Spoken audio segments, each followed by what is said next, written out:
వైఎస్ఆర్ జిల్లా బద్వేలు పట్టణంలో శుక్రవారం Andhra Pradesh consumer and human rights protection forum state president G Srinivasulu తన కార్యాలయంలో కేటీవీ నూతన సంవత్సర క్యాలెండర్ను ఆవిష్కరించారు. అనంతరం వారు మాట్లాడుతూ మీడియా రంగంలో కేటీవీ ప్రజల తరఫున సమస్యల్ని ఎప్పటికప్పుడు ప్రసారం చేస్తూ అందరి మన్ననలు పొందుతుందని ఈ సందర్భంగా వారు అభినందించారు. ఈ కార్యక్రమంలో ఏపీజీహెచ్ ఆర్పీఎఫ్ వివిధ నియోజకవర్గాల కార్యదర్శులు, కార్యాలయ సిబ్బంది పాల్గొన్నారు. నూతన సంవత్సర శుభాకాంక్షలు తెలియజేస్తూ మనకు కేటీవీ యాజమాన్యం తరపున ఎంతగానో జనాలను, ప్రజల యొక్క పలుకులను, వారి యొక్క భావాలను వెలుగులోకి తెస్తూ వారిని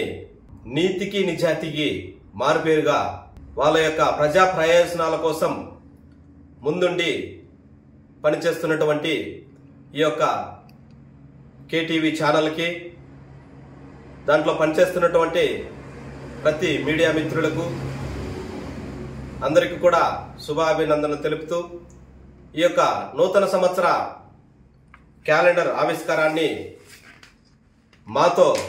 చేయిస్తూ మమ్మలను ప్రజల్లోకి ముందుకు వెళ్లే విధంగా మాకు సహాయపడుతున్నటువంటి, ఎంతగానో మమ్మల్ని బలపరుస్తున్నటువంటి ఈ యొక్క ఇది కేవలము కేటీవీ కని విని ఎరగని రీతిలో ప్రతి ఒక్కరికి కూడా ప్రజలకు అందుబాటులో ఉండి ప్రజల యొక్క చైతన్య మార్పు కోసం, ప్రజల యొక్క ప్రశ్నను ప్రశ్నించే విధంగా ముందుకు వెళ్తూ చాలా పలు రకాలుగా ఉపయోగపడుతూ ఇలాగా ఉన్నటువంటి ఈ ఛానల్కి, ఈ ఛానల్లో పనిచేస్తున్న యాజమాన్యకి మరియు ఈ క్యాలెండర్ ఆవిష్కరణకు మమ్మలను ముందుకు నడిపిస్తూ, అదేవిధంగా ఈ యొక్క ఛానల్ తరపున మేము కూడా మీకు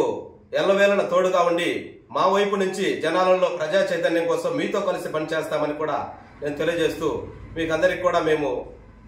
నమస్కరిస్తూ ఇంకా మీరు పలు రకాలుగా సేవలు అందిస్తూ ముందుకు పోవాలని ఆశిస్తూ ఆ దేవుని కోరుకుంటూ సెలవు తీసుకుంటున్నాను.